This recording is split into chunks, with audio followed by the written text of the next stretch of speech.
Seguimos la lectura del Srila Prabhupada Lilamrita, la biografía completa de Srila Prabhupada, escrita por Satsvarup Das Goswami.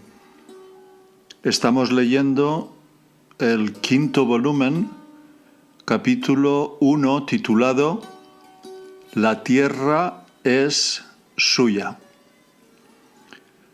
Calcuta, marzo de 1971.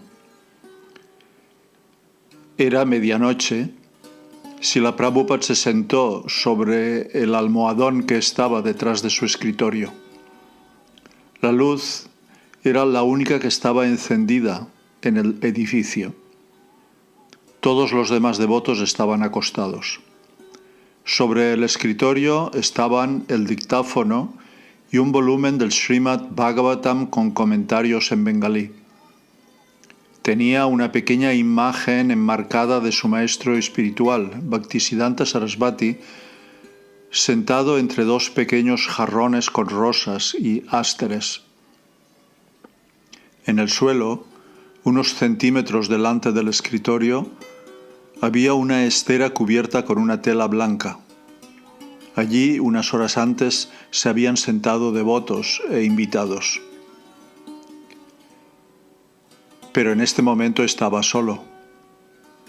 Aunque generalmente se iba a dormir a las 10 y se levantaba 3 o 4 horas después para traducir, esa noche no descansó. Su Bhagavatam estaba cerrado y la grabadora estaba guardada. Había enviado a 2 de sus discípulos, Tamal Krishna y Bali Mardan, a comprar un terreno en Mayapur. Ya habían pasado 6 días y todavía no habían regresado ni se habían comunicado. Les había dicho que no volvieran hasta haber completado la transacción, pero 6 días eran más que suficientes. Estaba ansioso porque pensaba constantemente en sus 2 discípulos. Soplaba una brisa que traía la fragancia de los árboles de Nim por la ventana abierta. La noche se estaba tornando fría. Srila Prabhupada vestía un chadar ligero sobre los hombros. Absorto en sus pensamientos, recostado sobre un almohadón blanco, prestaba poca atención a los objetos que se encontraban en el cuarto. Entre ellos, un jarrón de arcilla con agua para beber y una maceta que contenía una planta de tulasi sobre un pequeño pedestal de madera. La luz eléctrica, apagada la mayor parte del día y de la noche, estaba encendida. Unas polillas y otros insectos revoloteaban alrededor de la bombilla. Un lagarto patrullaba el techo. De vez en cuando se acercaba a la luz para capturar un insecto. ¿Por qué se demoraban tanto? Ya habían pasado 6 días. Srila Prabhupada había intentado obtener un terreno en Mayapur durante años. Esta vez las perspectivas eran excelentes. Instruyó claramente a Tamal Krishna y a Bali Mardan, y para ese momento ya debían haber retornado. El retraso podría significar una complicación o incluso un peligro. El terreno que procuraban obtener medía 9 bighas y estaba ubicado sobre la carretera Bhaktisiddhanta, a 1 kilómetro del lugar de nacimiento del señor Chaitanya Mahaprabhu. Los hermanos Sek, unos granjeros musulmanes dueños de la tierra, pedían un precio elevado. Hacía poco, un abogado de Calcuta que conocía Navadvip había logrado negociar un precio justo. Los hermanos Sek lo fijaron en 14.500 rupias, así que Prabhupada autorizó el retiro de los fondos de su cuenta de Krishnanagar. Así fue como Tamal Krishna y Bali Mardan salieron hacia Mayapur, mientras Prabhupada se quedó en Calcuta, ocupado en otros asuntos, pero pensando en las actividades que sus discípulos desarrollarían en Mayapur. Esta misión era muy importante para él. Pensaba en ellos todo el tiempo y los bendecía con su preocupación. Prabhupada quería un centro ISKCON en Mayapur. Era un deseo que, con el paso de los años, había aumentado al ritmo que crecía su movimiento. Podía fácilmente visitar o vivir en Mayapur, eso no era un problema, pero necesitaba un lugar para sus discípulos. Su maestro espiritual le había ordenado predicar en Occidente, y con el éxito de su asociación consciente de Krishna, los Vaishnavas occidentales necesitaban un centro en Mayapur donde pudieran vivir, adorar y recibir el inmenso beneficio del Santo Dham. Bhaktisiddhanta Sarasvati enfatizó la gran importancia de Mayapur. Algunos de sus discípulos sannyasis tenían templos en esa ciudad, porque la Asociación Internacional para la Conciencia de Krishna no podría tomar el refugio de Mayapur. Desde su nacimiento, Prabhupada había sido consciente de la importancia del Señor Chaitanya y su Dham, Sri Mayapur. Prabhupada había crecido en Calcuta, donde todos conocían al Señor Chaitanya, y, gracias a su padre, Gaur Mohan De, había sido un devoto puro. Además, desde la niñez había cantado las canciones bengalíes de Gaur Nitai y sus pasatiempos en la tierra de Gauda. Había incorporado profundamente las enseñanzas y los pasatiempos del Señor Chaitanya, sobre todo después de conocer a su maestro espiritual en Calcuta durante 1922. El Señor Chaitanya había pasado sus primeros 24 años en Mayapur y Navadvip. Sin embargo, los lugares donde él desarrolló sus pasatiempos hace casi 500 años en esas ciudades se habían perdido. También se había perdido el lugar de su nacimiento y sus enseñanzas se habían tergiversado. A pesar de que había existido una línea discipular de devotos puros desde el Señor Chaitanya, no fue sino hasta el advenimiento de Bhaktivinoda Thakur, el padre de Bhaktisiddhanta Sarasvati, que el movimiento de Sankirtan del Señor Chaitanya y sus enseñanzas puras comenzaron a emerger. Bhaktivinoda Thakur publicó numerosos libros y predicó para restablecer la integridad intelectual, moral y espiritual del Vaishnavismo de Chaitanya. Investigó y exploró la tierra de Navadvip y localizó el lugar exacto del nacimiento del Señor. Citando evidencia védica, estableció que muchas encarnaciones previas de Vishnu habían realizado pasatiempos en Navadvip. Bhaktivinoda Thakur no solamente documentó la gloria pasada de Navadvip, sino que también vislumbró su glorioso futuro. Llegaría el momento en que surgiría una religión basada en las enseñanzas del Señor Chaitanya y se difundiría por todo el mundo, y en que los Vaishnavas europeos y norteamericanos llegaran a Navadvip para unirse a sus hermanos bengalíes cantando Jai Sachinandana. Llegaría el tiempo en que, escribió Bhaktivinoda Thakur, en la tierra de Navadvip, en la llanura del Ganges, se levantaría un magnífico templo que proclamaría al mundo las glorias del Señor Chaitanya. Bhaktisiddhanta Sarasvati, en cumplimiento del deseo de su padre y preceptor, Bhaktivinoda Thakur, formó el Gaudiya Math para propagar las enseñanzas del Señor Chaitanya y las glorias de Navadvip Dham. Había persuadido a un discípulo acaudalado de gastar su fortuna en la construcción de un templo en el lugar del nacimiento del Señor Chaitanya, en Mayapur. Se erigió una sala de kirtan en conmemoración del lugar donde el Señor Chaitanya realizaba los suyos. También estableció su propia residencia en Mayapur. Había construido templos por toda la India, 64 en total. Pero debido a que deseaba especialmente que el mundo angloparlante adoptara el movimiento del Señor Chaitanya, enfatizó como prioridad la publicación y la distribución de literatura consciente de Krishna. Sentado en su cuarto del templo de Calcuta, Srila Prabhupada compartía la gran visión de Bhaktisiddhanta Sarasvati y de Bhaktivinoda Thakur. Pero para llevarla a cabo, esta visión debía basarse en medidas prácticas y concretas. Prabhupada, por su parte, estaba contento de hacerla realidad del modo más humilde. Ningún devoto debe limitarse a soñar despierto esperando que Krishna consiga todo con milagros. Prabhupada no soñaba en medio del ocio. Había trabajado sin ayuda durante años en la India. Allí mismo había planeado ir a Occidente y Krishna finalmente cumplió ese deseo. En Estados Unidos, en cualquier circunstancia y con cualquier pequeña facilidad que Krishna le proveyera, siempre predicó. Y lentamente, paso a paso, encontró el éxito y concretó su visión de una sociedad mundial de devotos.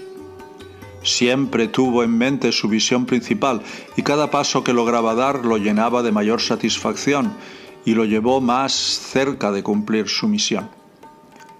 Algunas veces contaba la historia de un alfarero pobre que soñaba con expandir su negocio y volverse fabulosamente rico. Una noche, el alfarero soñó con lo que tendría: tierras, casas y hasta una bella esposa. Cuando se puso a pensar en que quizás la esposa pelearía con él, se enojó y dijo: «Si mi esposa me pelea, le daré un puntapié». Al hacer el movimiento con la pierna, rompió los únicos 2 jarrones que tenía y todo quedó reducido a la nada.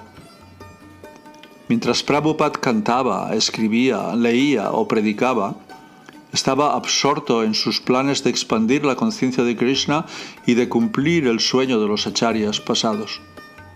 Estaba ansioso por dar el próximo paso y para eso esperaba, aún pasada la medianoche, pensando en sus 2 discípulos y en su importante misión.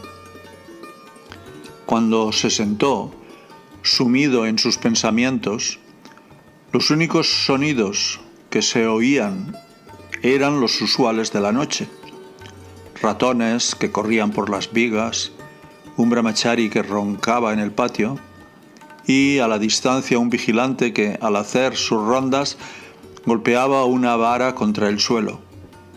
No había autos y solo cada tanto una rickshaw de madera traqueteaba por la calle llena de baches.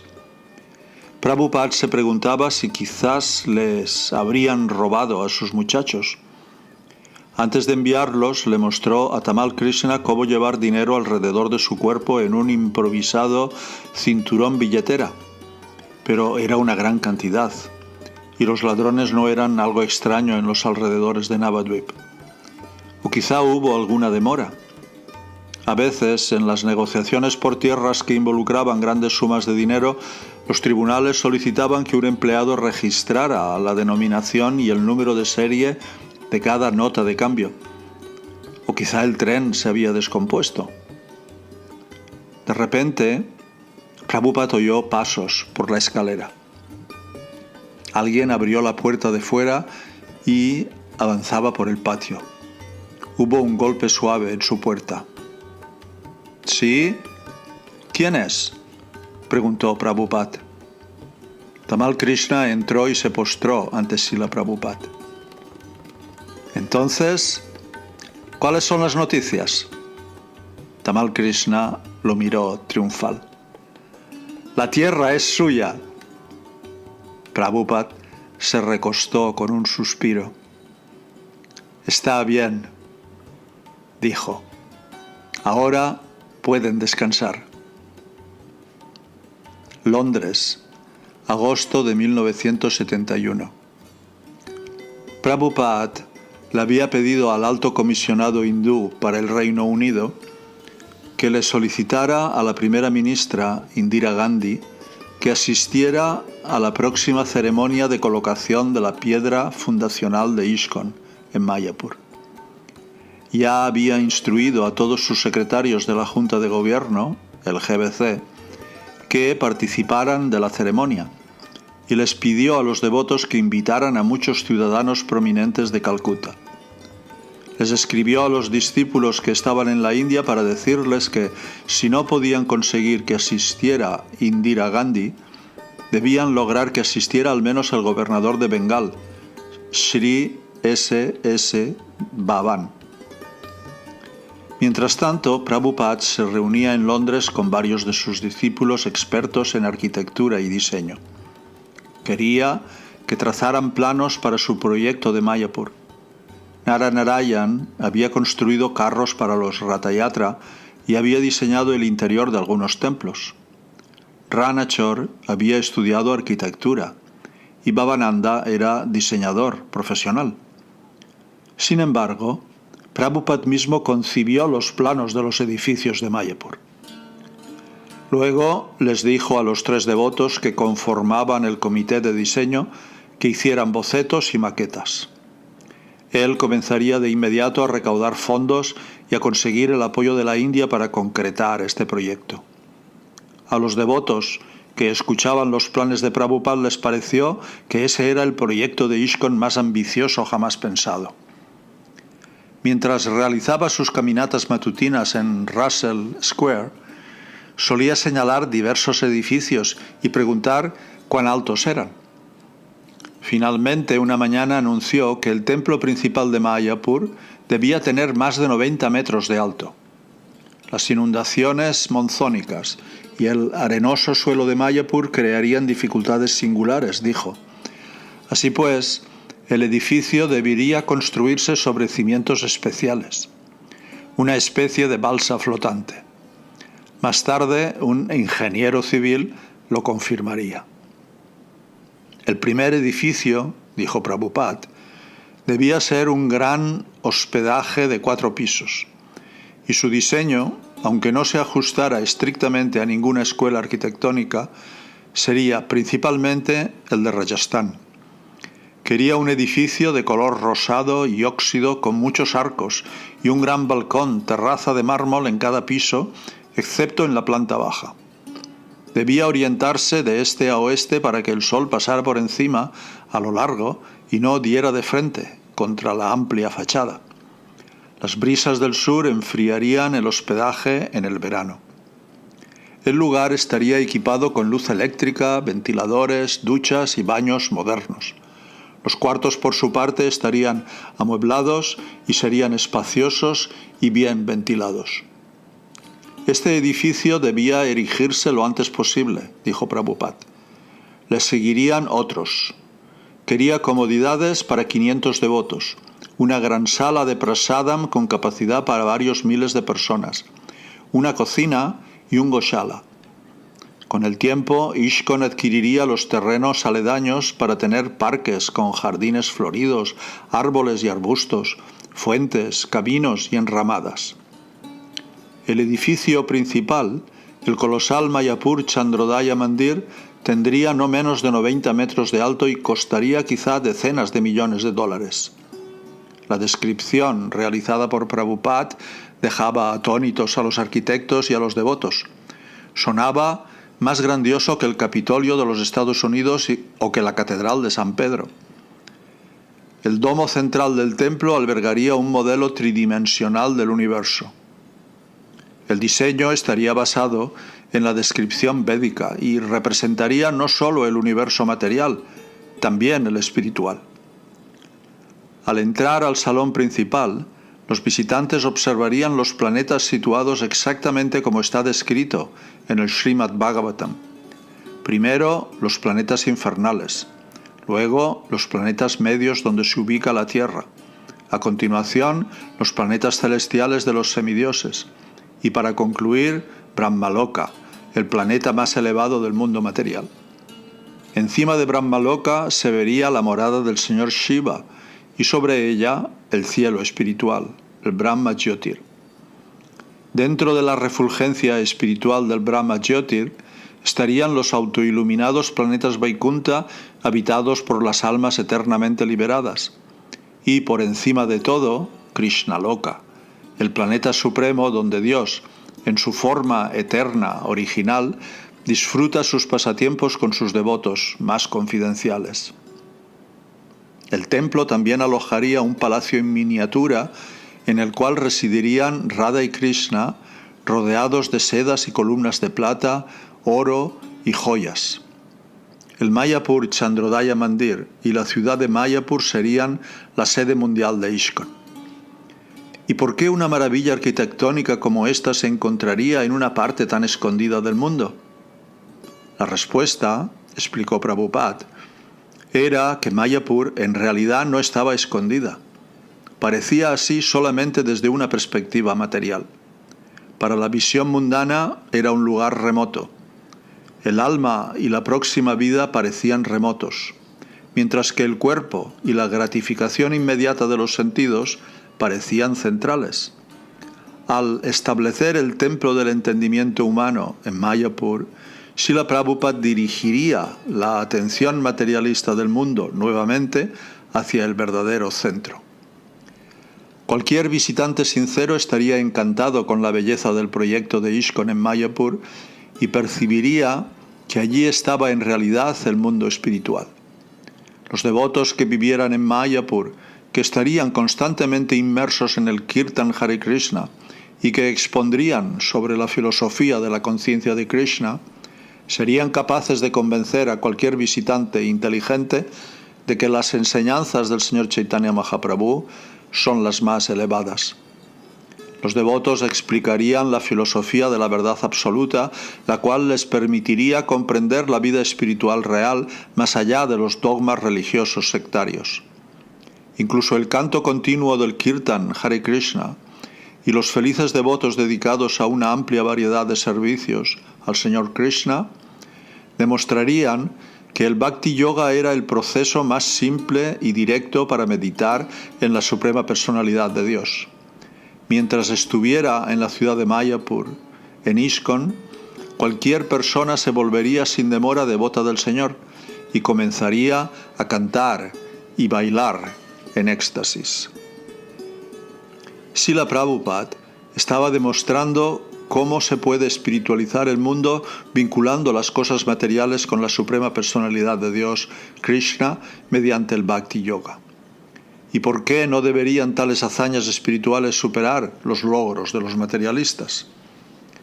Prabhupada se lamentó al saber, a través del alto comisionado hindú, que la primera ministra no asistiría a la ceremonia de instalación de la piedra fundacional del templo de ISKCON en Mayapur, pero lo tomó como el deseo de Krishna. Dijo que invitaría a un Vaishnava prominente para oficiar la ceremonia o lo haría él mismo. En definitiva, escribió, era el deseo del Señor Chaitanya que un Vaishnava colocara la piedra fundacional en vez de pedirle a algún hombre o mujer materialistas que llevara a cabo la ceremonia sagrada. Llegaron los monzones y el Ganges se desbordó hasta inundar toda la propiedad de ISKCON en Mayapur.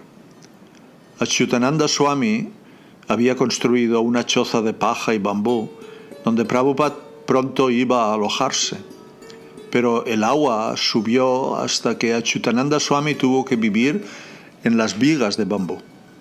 Le escribió a Prabhupada para contarle que si no hubiera sido por la carretera Bhaktisiddhanta, el daño habría sido mayor. Prabhupada contestó, sí, fuimos salvados por la carretera, Srila Bhaktisiddhanta. Siempre debemos esperar ser salvados por su divina gracia Srila Bhaktisiddhanta Sarasvati Goswami Maharaj, Prabhupada. Oremos siempre a sus pies de loto. Cualquier éxito que hayamos obtenido al predicar la misión del Señor Chaitanya en todo el mundo se debe solo a su misericordia. Nueva Delhi, 10 de noviembre de 1971. El auto salió de entre la multitud que estaba delante del aeropuerto. Con su bastón de bambú sobre la rodilla y la mano en su bolsa de chapa, Prabhupada estaba sentado en el asiento trasero mientras hablaba con sus discípulos de Delhi. Al tiempo que transitaban por las anchas avenidas de la ciudad, Prabhupada se quitó las largas guirnaldas de flores y las colocó junto a él en el asiento. Era mediodía y el clima de noviembre era agradable. Había llegado desde Calcuta justo a tiempo para un festival Pandal de ISKCON de 10 días de duración, que comenzaba al día siguiente. Uno de los devotos mencionó que había sido muy apropiado que el intendente de Nueva Delhi, el señor Rajgupta, lo hubiera recibido en el aeropuerto. Prabhupada sonrió. En su discurso ante el señor Gupta, en el aeropuerto, explicó el deber de la India de realizar tareas de beneficencia para el resto del mundo. También describió cómo a los 25 años conoció a su Guru Maharaj y recibió la orden de llevar el mensaje del Señor Chaitanya al mundo angloparlante. Al explicar por qué esperó hasta los 70 años para ir a Occidente, destacó: estuve tratando de volverme una herramienta exitosa para predicar el mensaje del Señor Chaitanya. En 1971 se necesitaban cientos de miles de predicadores, ya que el movimiento de conciencia de Krishna se estaba propagando por todo el mundo. Los negros también están bailando, dijo Prabhupada, y les preguntan a los hindúes: ¿por qué ustedes y los swamis no nos dan este sublime método? Delhi era la tercera ciudad de la India visitada por Prabhupada desde su regreso de África un mes atrás. Su primera parada, Bombay, comenzó de manera hostil. Shyamasundar se había olvidado de llevar la tarjeta de vacunación de Srila Prabhupada, así que los oficiales de inmigración le negaron la entrada a la India y lo mantuvieron aislado en el hospital del aeropuerto de Bombay durante 10 días. Confinado en una habitación con un balcón que miraba a un jardín, se resignó a una esfera de actividad más limitada. No obstante, cada mañana después del desayuno tenía un diálogo con Shyamasundar acerca de algunos filósofos occidentales destacados. Un discípulo presentaba una filosofía en particular y Prabhupada hablaba de ella a la luz del conocimiento védico. Solo un día antes de finalizar el aislamiento sanitario llegó la tarjeta de vacunación y Prabhupada fue dado de alta. Inmediatamente partió hacia Calcuta para asistir a una serie de programas de kirtan y conferencias en el Desh Priya Park.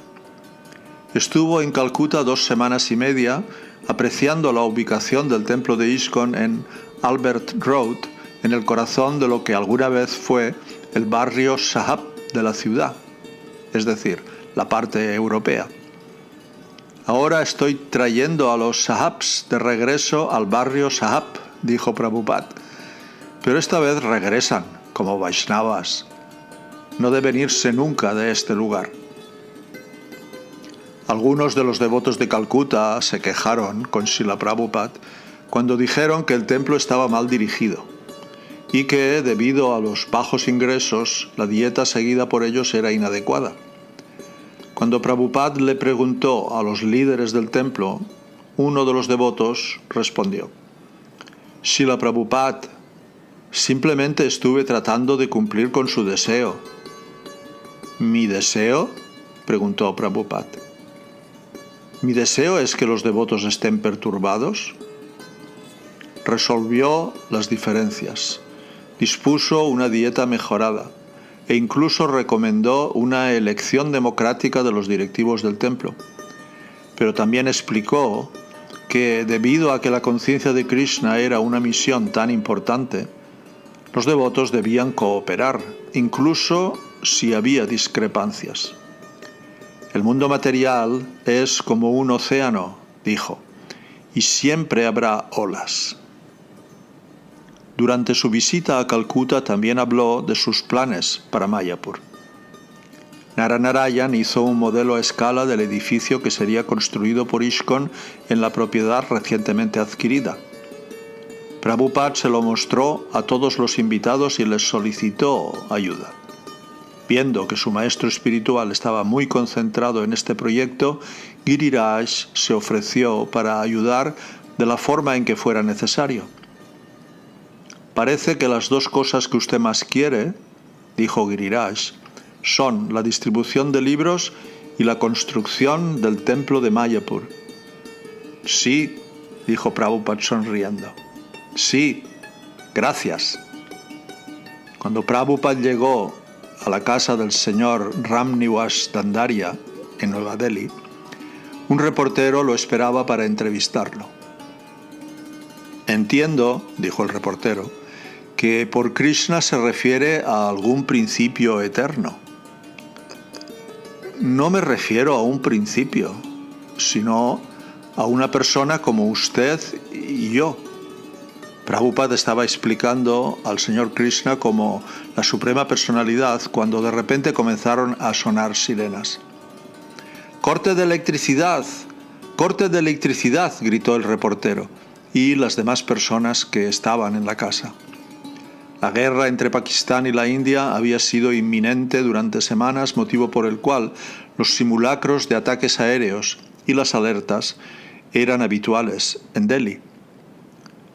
«Señor», dijo el nervioso reportero en la oscuridad de la habitación, «esta es la presencia de la realidad. Nos amenaza esta guerra con Pakistán. La sirena es la desagradable realidad que llega a nosotros». «Siempre estamos en la desagradable realidad», dijo Prabhupada, «las 24 horas del día. Supongamos que no hay corte de electricidad. Aún así, si usted sale a la calle, no hay seguridad de que vuelva a su casa. De este modo estamos siempre en la desagradable realidad. ¿Por qué habla usted solo de este corte de energía? Esto es nada más que uno de los muchos aspectos de la desagradable realidad. Eso es todo». «Sí, pero en este momento ¿no se da cuenta de que está en la desagradable realidad a las 24 horas del día? Padam padam yad vipadam. Hay peligro a cada paso». «Lo sé, señor, pero este es un peligro nacional y colectivo. ¿Tiene algún remedio que ofrecernos?» «La conciencia de Krishna es nuestro único remedio. Adopte este proceso y será feliz». «Señor, pienso que alguien debería ir a hablar con Yahya Khan». «¿Qué beneficio obtendrá usted de hablar con Yahya Khan?» «Alguien está afuera para matarme».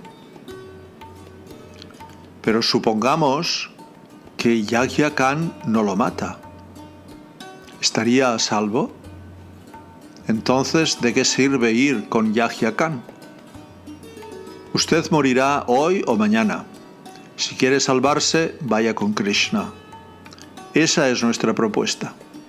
Incluso si va con Yahya Khan y él no lo asesina, ¿cree usted que vivirá para siempre? ¿De qué sirve adular al Yahya Khan? Adule a Krishna para ser salvado para siempre. ¿Por qué no lo hace?» «Solo pensaba en la seguridad colectiva, aunque entiendo su argumento. Usted debe saber que siempre se encuentra en peligro». «Sí, señor, estamos de acuerdo.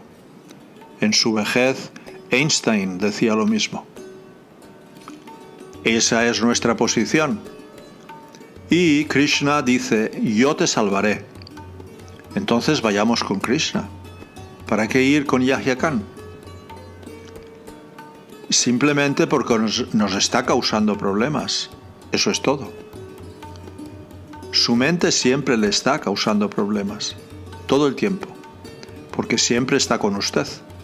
Su cuerpo está siempre con usted. ¿Usted no tiene dolores corporales? ¿Por qué no va con Yahya Khan para que cure sus dolores? Usted está siempre en peligro. ¿Por qué no se da cuenta de ello?» Nos damos cuenta de que esto es un desastre nacional. Esos son síntomas. La gente trata de curar una enfermedad poniendo un parche. Nosotros estamos dando la cura suprema. Esa es la diferencia. Ningún parche lo curará. Se necesita una cura completa. Janma karma chame divyam evam yo betitat bataha. Tyaktva deham punarjamma naiti ma meti sorjuna. La cura consiste en no repetir más los nacimientos y muertes. Eso es lo que queremos. Ese es el beneficio de la conciencia de Krishna. Yam prapyana nivartante tad dhamma paramam mama. Si vas con Krishna, no regresas otra vez a este mundo material. Señor, La mía fue una pregunta muy hipotética. Supongamos que 100 personas puras, santas, conscientes de Krishna, están meditando y hablando juntas, y alguien aparece y les arroja una bomba. Aquellos que son conscientes de Krishna no les temen a las bombas. Cuando ven que viene una bomba, piensan que eso es el deseo de Krishna. Una persona consciente de Krishna nunca le teme a nada. Vayam duitiya vi neveshata syat.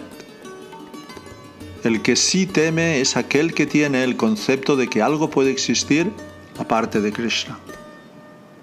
Por otra parte, aquel que sabe que todo viene de Krishna no tiene razón para temer. Viene cayendo la bomba y el devoto dice: miren, Krishna está viniendo. Esa es la visión del devoto. Él piensa: Krishna quiere matarme con una bomba, está bien, voy a morir. Eso es conciencia de Krishna. Cuando el reportero preguntó si un Vaishnava debe morir sin pelear, Prabhupada respondió que el Vaishnava pelearía, pero solamente bajo la dirección de Krishna. Por supuesto, citó a Arjuna y a Hanuman como ejemplos. A continuación, mientras explicaba que la conciencia de Krishna es la única solución, volvió la energía eléctrica.